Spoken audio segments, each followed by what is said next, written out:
that last mile is about standing there with the CEO, with the chief marketing officer, with the product people that are on stage and saying, how can we take this script that we have right now, these pieces of content, and just create a bigger bond with the audience over those things.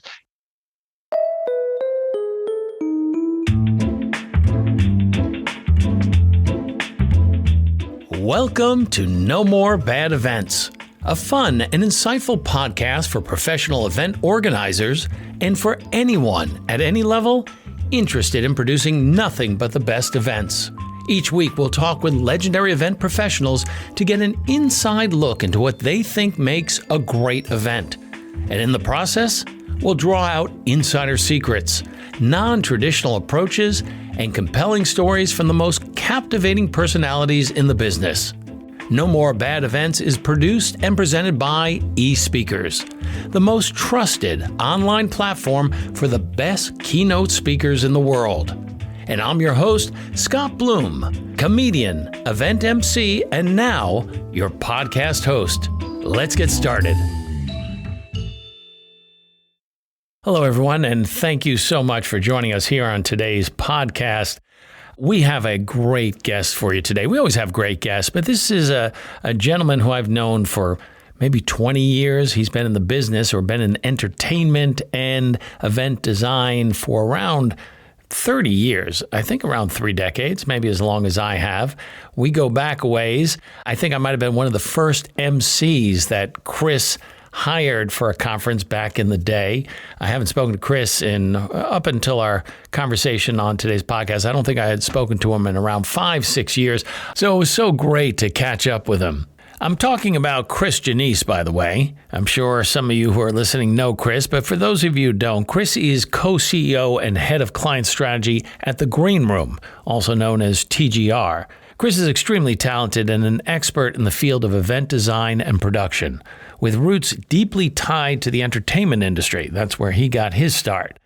Chris says that in order to do our jobs better, we've got to do something that makes audiences turn their head quickly. He says we need to violate their expectations. Let me let that line sit for a little while, because it's a provocative statement, but it says so much. It's begging people to go a little further, to create, to innovate, to do something a little different, to get that audience to go, wow, I did not see that coming. He goes on to explain that as event professionals, it's our job to take our clients a little further than they want to go, then reel it back into some kind of comfort level, all the while creating that unexpected, outstanding moment.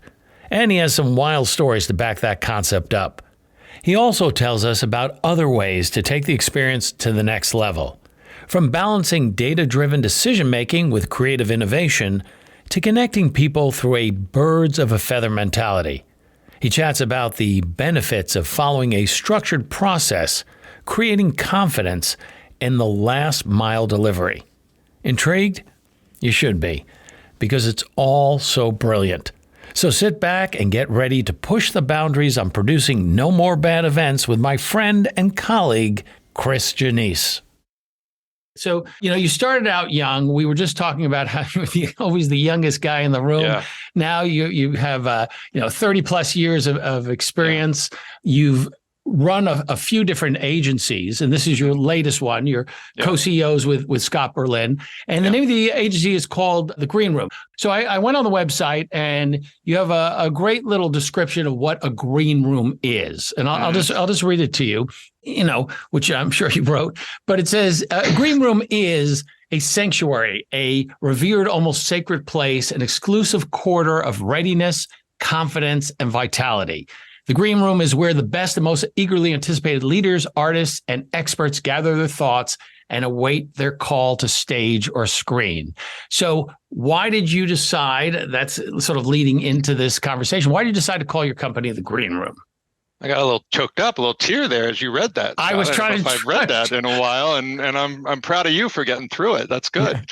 we all think they're good stories when they're about us. So I like this because when you start something new, the most kind of basic premise is, what are we going to call this? And do you get too cute? Do you get too kitschy? Do you get like an ad agency in LA? Like they're all called something that you would never know they're an ad agency until you dig in. And we kind of abandon all that because we really wanted to be something that we weren't trying to be that way. We weren't trying to necessarily come up with a marketing angle that was radically different. What we were trying to do was create something that the people we worked with, whether they are talent that is on a show with us, whether they are a CEO that is giving the biggest address of their lives, many times, or at least they feel that way walking up there, we wanted to create something that instilled absolute confidence in the process. That's where we've always hung our hat, is on really good strategy, really good creative, meeting up with a process. And so my favorite place before a show, and this is a connection we have, my favorite place is, there's generally been days of load in, days of rehearsal, months before that of script writing, of media development, of, creating the kind of audience engagement side of a program. It all comes down to that morning, that moment when you're all standing back there and you fist bump and you high five and you say, this is it. Like, this is what we've been working for. And our biggest thing is wanting anyone in that room to think to themselves, I got this. This is where I want to be. I'm glad I've been put in these folks' hands, and they have gotten me to this point, and I'm ready to go up the stairs and make the entrance. But that was the premise of it, was we wanted to create, as a company culture, that feeling of when you've done it all right and you're ready to go at that point. So, and that also connects to your whole entertainment industry background. You started in entertainment, you started booking big name entertainment. So that's the roots of the company. Tell us how it has influenced your approach to these full-scale communications events. Sure. I mean, it's kind of an interesting thing, right? Because we all respond to RFPs. We all, get asked by clients, like we have to demonstrate what we can do for them.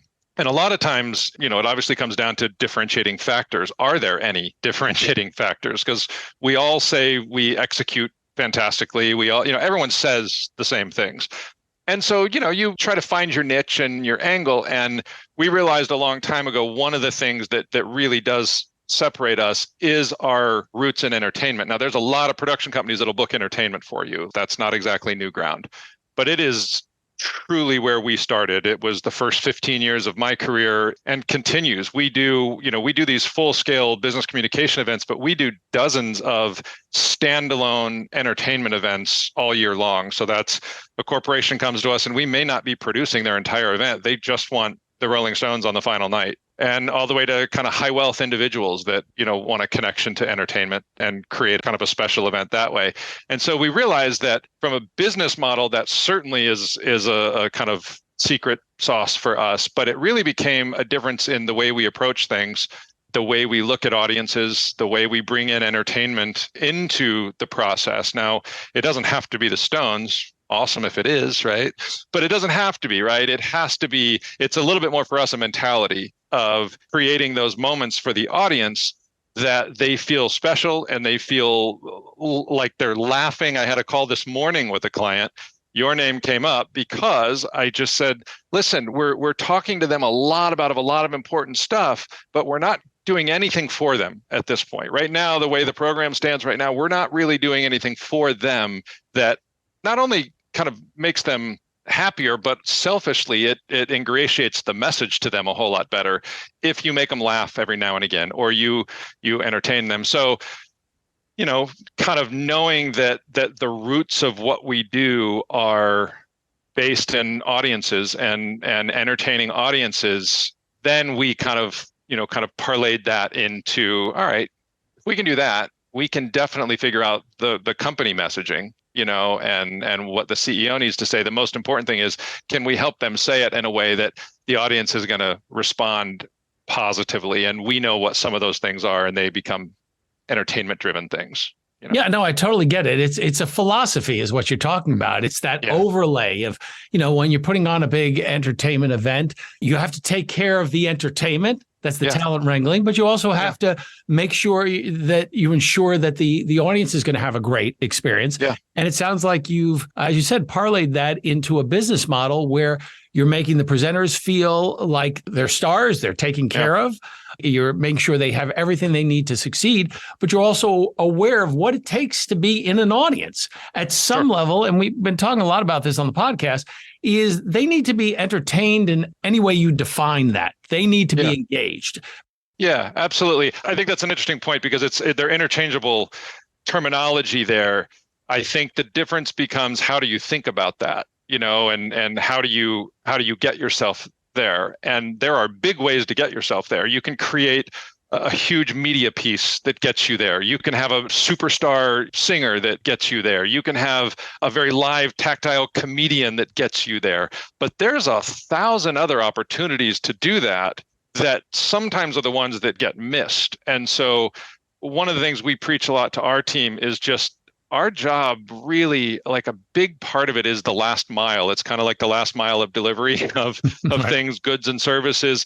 So when we get to those final rehearsals where, those beginning rehearsals are all about the big picture and no, we can't say that, what we all know these events are for our clients is they're forcing factors for their message. Like it's an immovable date and time, and they've got to have their message together by that point. And so that's what such a big part of it. That last mile is about standing there with the CEO, with the chief marketing officer, with the product people that are on stage and saying, how can we take this script that we have right now, these pieces of content, and just create a bigger bond with the audience over those things?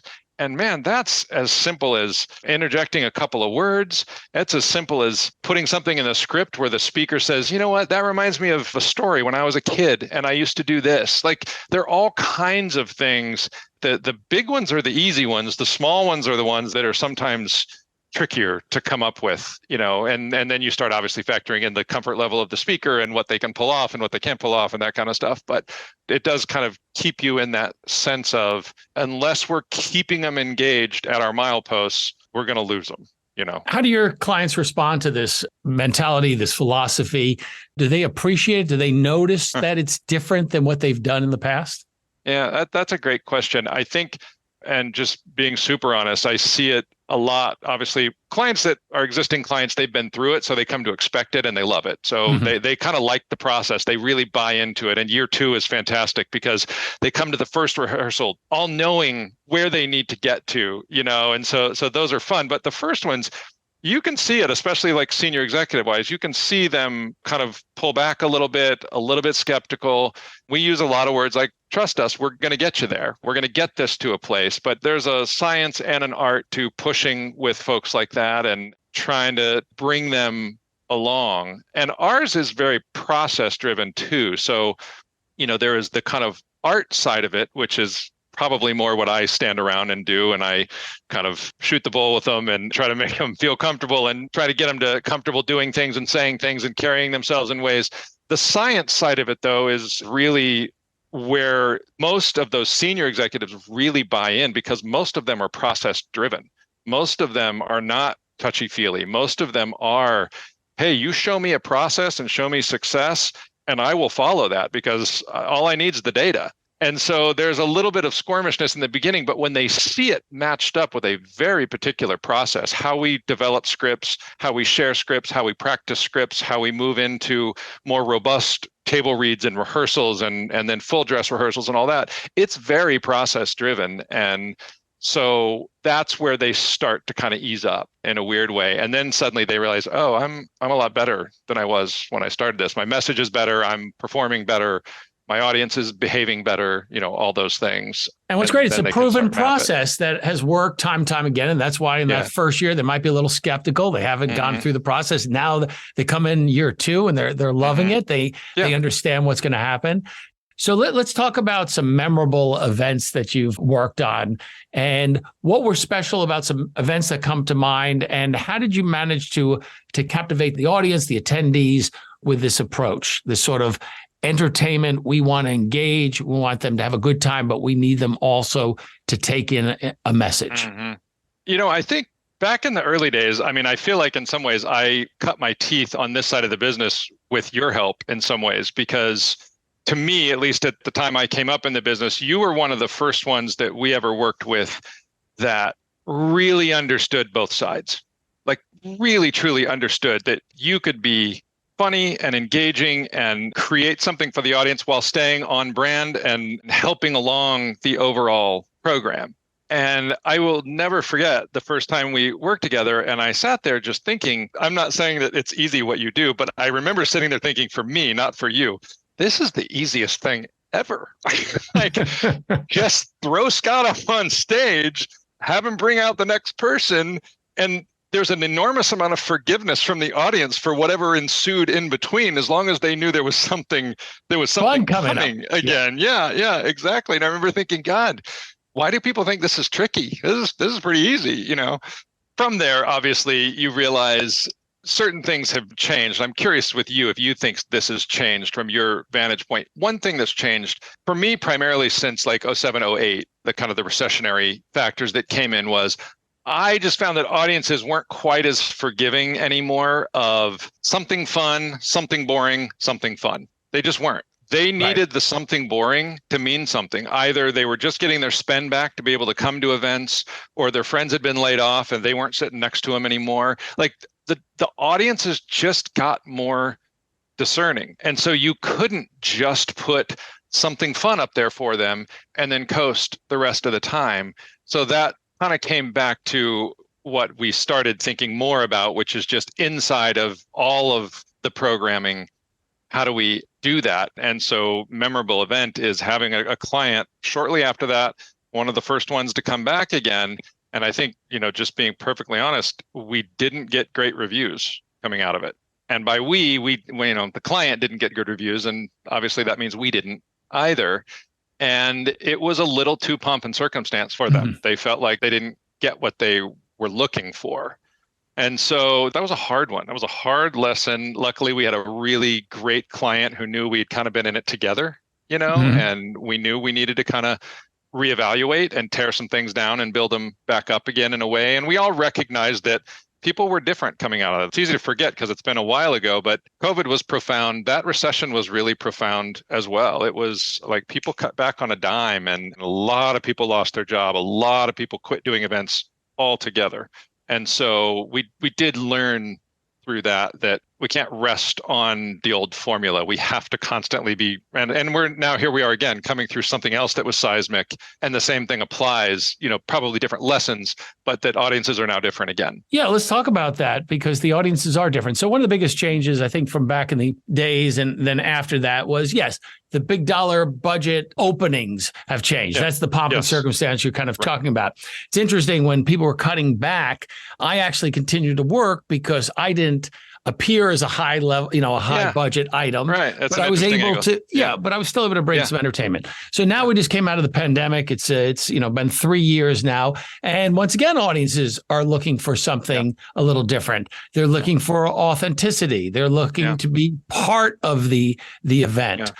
So what are some of the changes that you've seen over the last 3 years, besides the fact that, one of the big changes from back then and there, general sessions are a lot shorter, the breakouts. But how are those 2-hour sessions looking now? Like, how do you approach them differently? We just came out of an event. We just did a 4,000 person user conference for a big client of ours.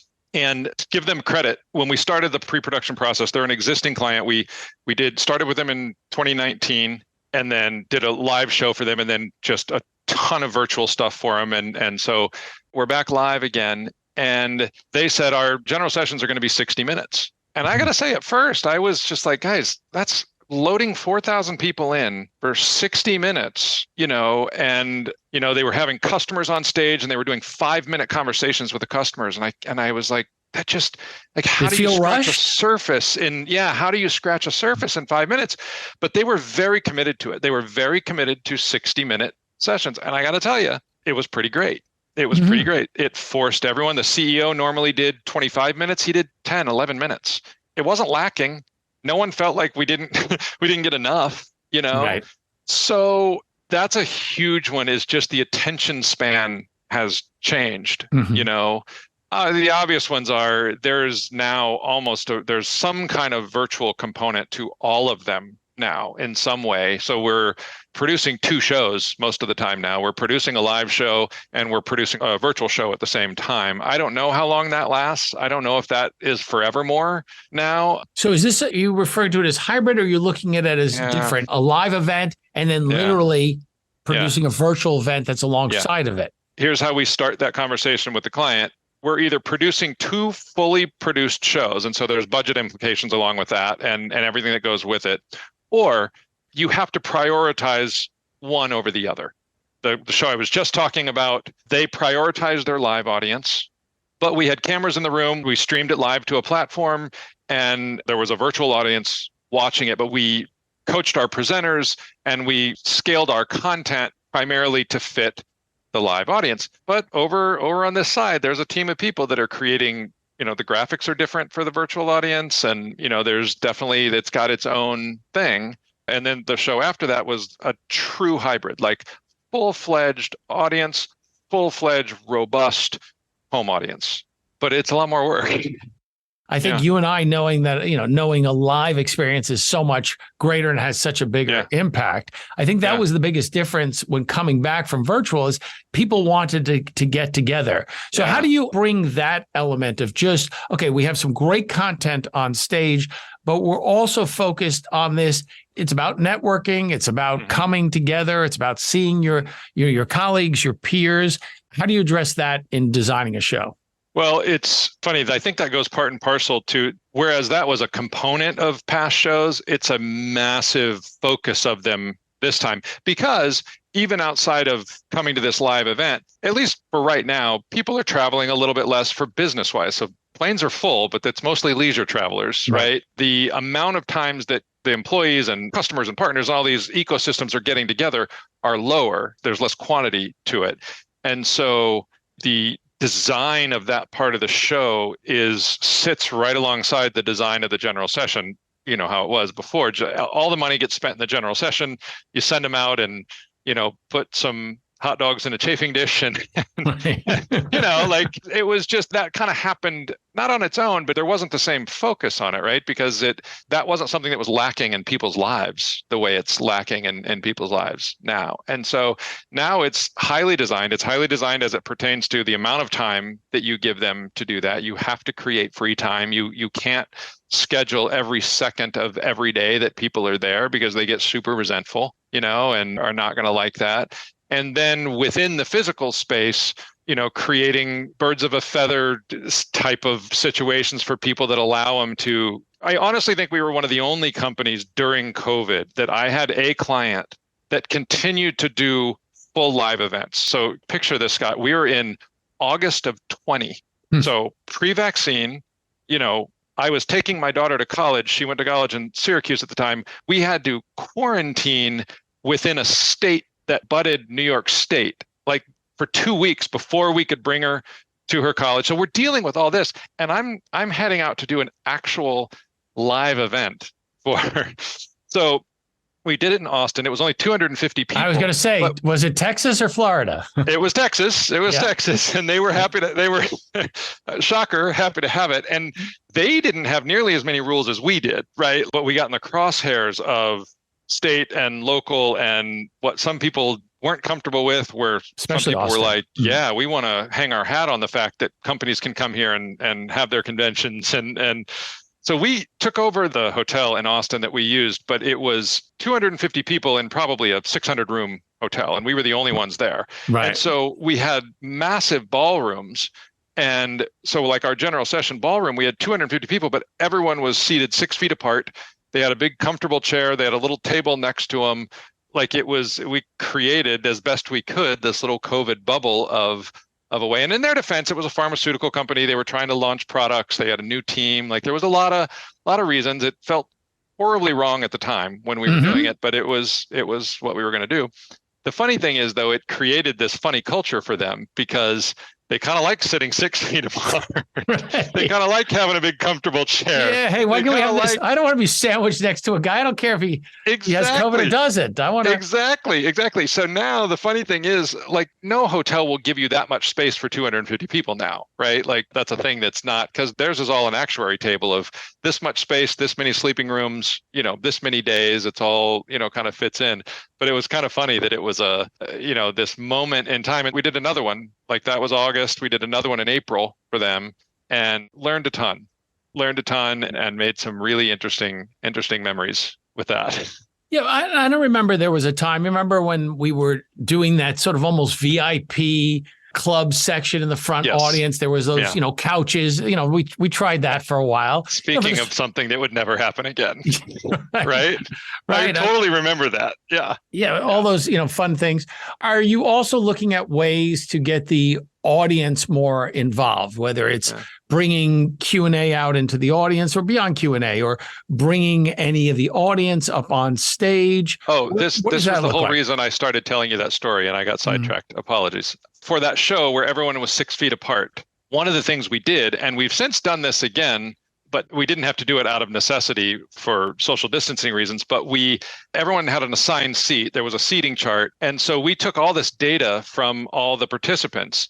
And so, like, during walk-in loop, we would put up on screen, Scott Bloom and Chris Janese, these are your two seats. You both went to the University of blah, blah, blah, and blah, blah, blah. Like, creating these connections with people that they would have not otherwise known that they had. And that is brilliant. You both run marathons. You both, grew up in Normal, Illinois, like whatever it is that you may not ever get to know. And it created this super interesting kind of electric feel. Obviously, it's designed for an internal audience. It's not necessarily designed for an external audience. There's, can be things about gathering information and that kind of thing. So it works better for an internal audience, but it's a really great thing that we've now since employed since then. And everyone who's listening to this is going to start employing it, because it's such a great.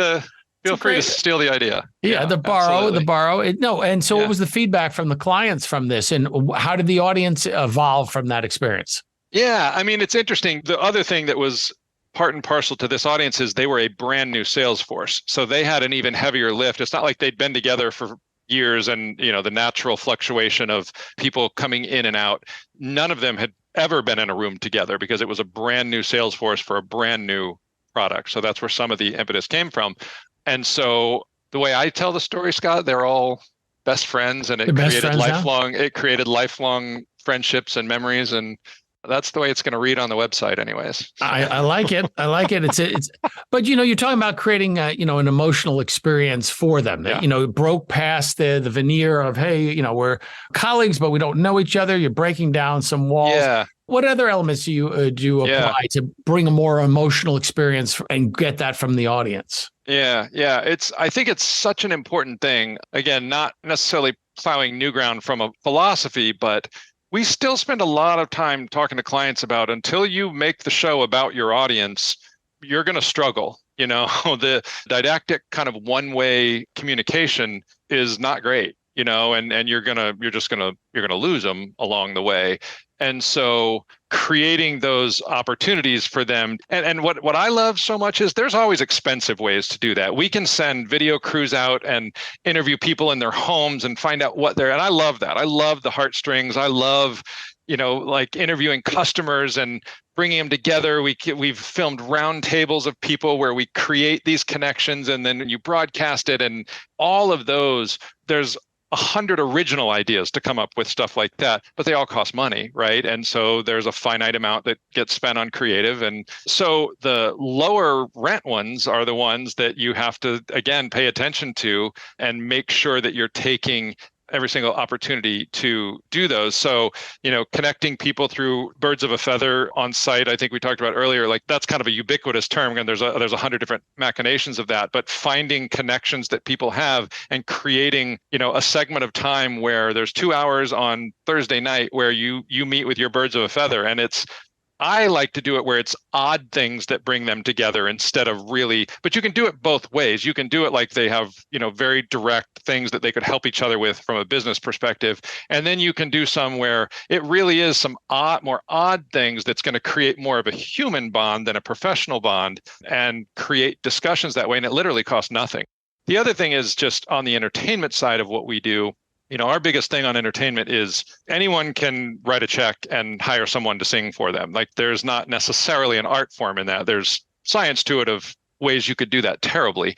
But the truth of that matter is you want your audience, whoever they are, walking out saying not, oh, we had the Rolling Stones. You want them walking out saying, oh, look what they did with the Rolling Stones. Like that's incredible. Like that's a different aspect of, because if you can go see them at an arena or a small theater, or, it's not always the Rolling Stones, there's mostly smaller acts than that, you can find them and see them in different incantations. So our goal is to create an experience, and that becomes the biggest challenge. And that becomes, speaking of stories, like the craziest stories of locations, putting an act in a weird location or teaming two acts up that seemingly wouldn't go together and create something, some way that the audience can say, I saw something that you can't buy a ticket to.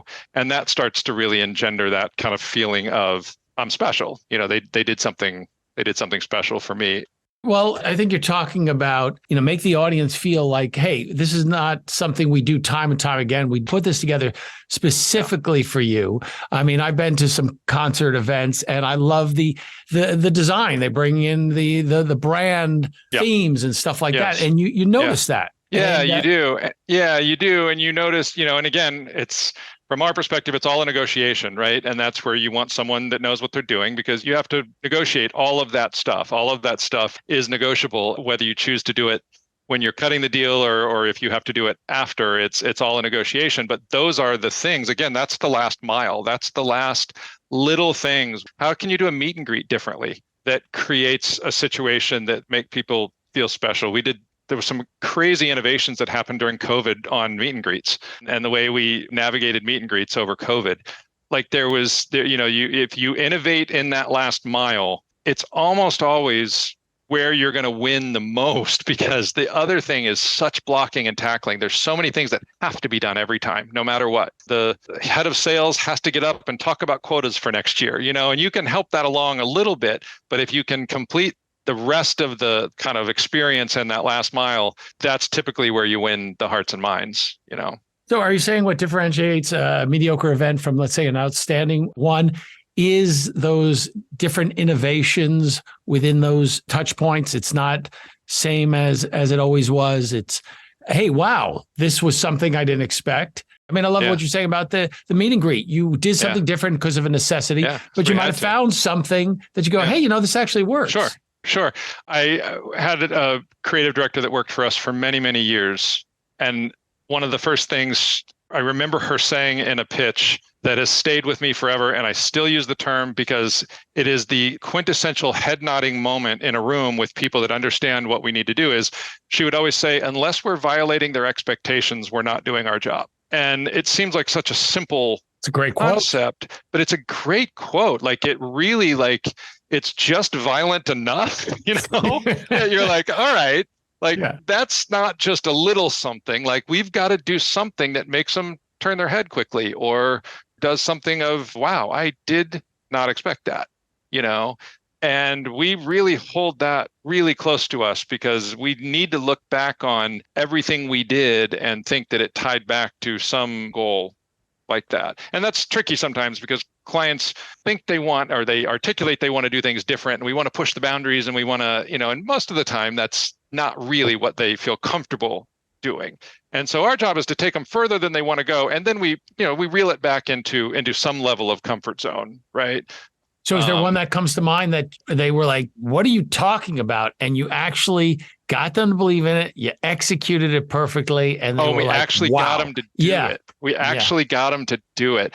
One comes to mind right away. So we had a client, I think you'll appreciate this based on also the role that you play in a lot of the events that you go to. So it was a big user conference, 6,000 people, big, and they've always had an outside speaker. Had always used like a, typical kind of not you that integrates into the program, more of the hired gun, Right. John McEnroe strides onto stage and talks about winning, that kind of thing. There's not disparaging that. There's a place for that. But again, it went back to us wanting to find something where they did something different with it. And the audience really felt something different. So the original idea was, at the time, Alex Honnold, who is a free climber, maybe this is 5 years ago, he free scaled Half Dome up in Yosemite.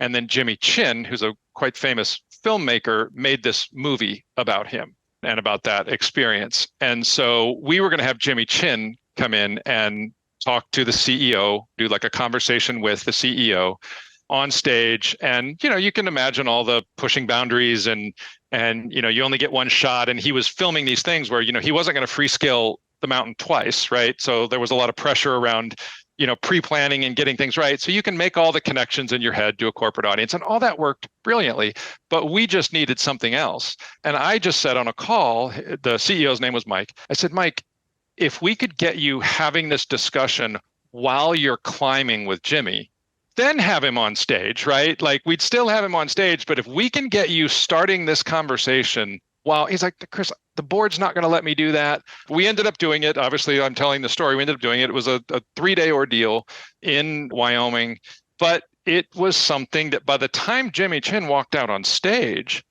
there was instant credibility for what was going to be discussed. Mike looked invested in it, right? Like, he looked like he was able to tell a story then, maybe not completely factually true, but he was able to tell a story of, I thought to myself, how do I make this real? How do I make this feel real? I didn't want just this Jimmy telling my audience how they should do things different. Like, it needed to start with a guy who was inviting him. So it was an amazing experience. Like, the shoot was crazy, because we're shooting it up and down this kind of flat face mountain. I'm not a climber, so I'm sure there's a better term for that. Right.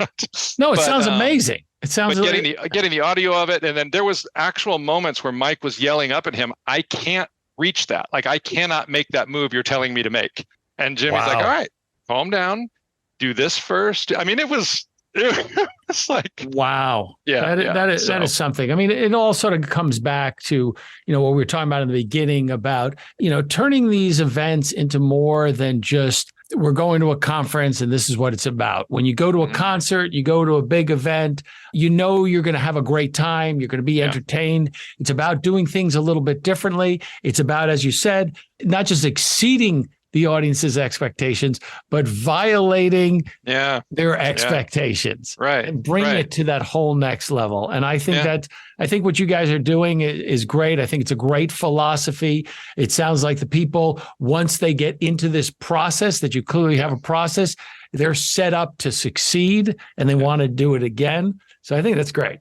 I appreciate it. And I can't tell you how much I love talking to you. Like, it makes me forlorn for some of those days. And I can't wait to get back to them, and love what you're doing every day. I appreciate it. I really appreciate that. Chris, it's so great to catch up with you. I forget how funny you are and how charming you are. So it's great to finally let's connect. Talk more. Let's explore that a little bit more. You want to? let's talk about that. I think we have 10 more minutes. Well, I am in the giving room right now. And even though, which we didn't even bring in, that your company gives away money, right, to different cities, which I think is a great, great philanthropic cause. Does your clients know that? That's what you do? They do. We bring them in on it. Like, it is a group effort. We obviously lead it, but the premise is we parachute into these cities. We affect them in a lot of different ways, hopefully in good ways, but there are some ways that we affect them. And our notion is to leave them better than we found them. So we find a couple of organizations that we care about or that we want to help, and they're generally new to us in those places. But a lot of time we find them by reaching out to our local crew there, what's important. And a lot of times we at least take one angle through our client, like they typically have foundations and particular causes that they care about.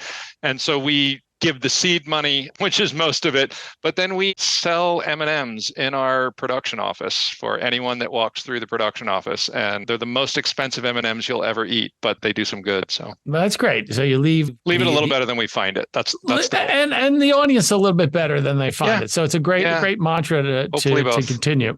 Once again, Chris, thanks so much for joining me here on No More Bad Events. And I hope maybe we'll work together sometime soon. Look forward to it. Thanks, Scott.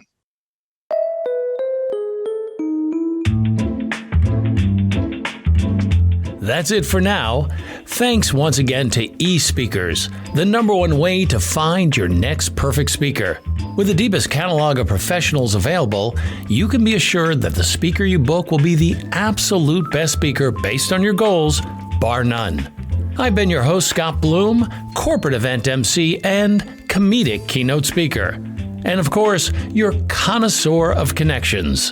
Oh, by the way, and if you're interested, you can book me for your next event on eSpeakers Marketplace at espeakers.com/marketplace.